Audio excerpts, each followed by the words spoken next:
لہٰذا آپ دیکھتے ہیں کہ امام سجاد کی امامت کی مدت 35 برس کی ہے، اس کے باوجود انگلیوں پر گننے سے بھی کم تعداد ہے شاگردوں کی۔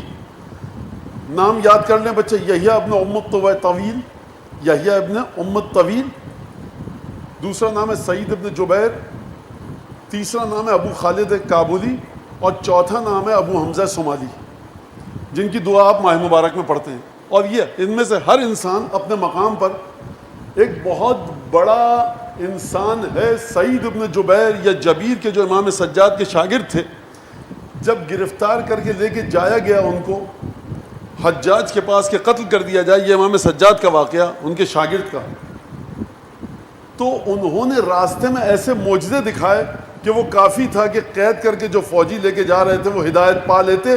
یہ امام کا شاگرد ہے جو عجیب و غریب معجزے دکھا رہا ہے، یہ امام کا شاگرد ہے جو اشارہ کر رہا ہے تو بارش آ رہی ہے، اشارہ کر رہا ہے تو بارش رک رہی ہے۔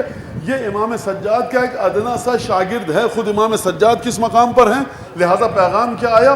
اسمت و اطرق لما حجب العلم، خاموش ہو جاؤ، سر جھکا لو، کیونکہ ان پر پردہ پڑ چکا ہے۔ لہٰذا امام سجاد نے صحیفہ سجادیہ بتائی، امام سجاد نے ابو حمزہ صومالی مناجات شعبانیہ، رسالۃ الحقوق، کہ جس میں ایک ایک چیز کا حق بیان کیا گیا، عبادت کیا حق ہے، نماز کا کیا حق ہے، ماں کا کیا حق ہے، تم پر باپ کا کیا حق ہے، تمہارے اعضاء کا کیا حق ہے، نماز پڑھنے کھڑے ہو تو کس طرح سے کھڑے ہو، غلاموں کا تمہارے کیا حق ہے، تمہارے پڑوسیوں کا کیا حق ہے، آنکھ کا کیا حق ہے، زبان کا کیا حق ہے، ہر چیز کو اس کا حق دو۔ یہ امام سجاد نے رسالۃ الحقوق میں بیان کیا۔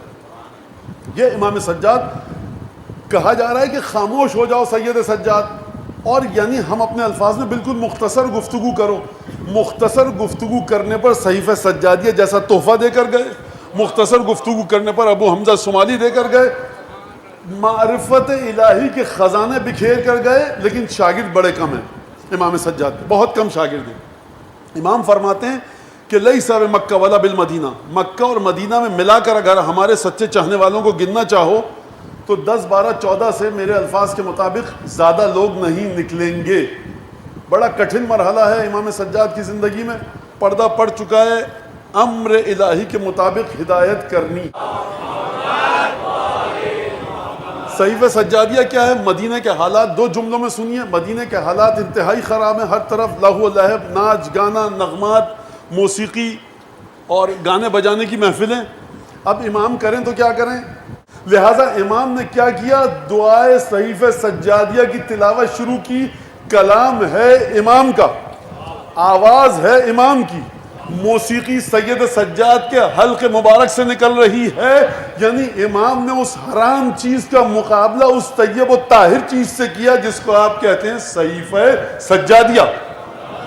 کلام ایسا تھا کہ جب عرب میں ہر جگہ یہ دعائیں گئیں تو یہ دعائیں کس کی ہیں، یہ دعائیں کس کی ہیں، اس جیسا کوئی کلام نہیں ہے۔ یعنی جس طرح سے لوگ قرآن کا جواب لانے میں ناکام رہے، سید سجاد کے صحیفہ سجادیہ کا جواب لانے میں ناکام رہے۔ یہ وہ مقام تھا جب خلفائے بنو امیہ شاعروں کو بھاری بھاری پیسے دیتے تھے کہ لہو و لعب والے اشعار کہو۔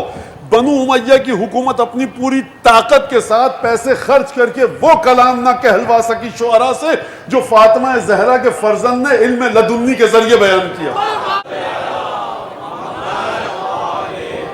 اور جتنی بھی دعائیں امام سجاد نے بیان فرمائیں تلاوت کی صحیفہ سجادیہ کی، ہر دعا میں کثرت کے ساتھ کیا ہے؟ ایک جملہ تکرار ہو رہا ہے۔ وہ کون سا جملہ ہے؟ وہ ہے وہی جملہ جو ابھی آپ نے کیا، یعنی محمد آل محمد پر درود کثرت کے ساتھ امام سجاد نے ہر دعا میں بھجوایا اور بھیجا۔ آواز اس طرح کی،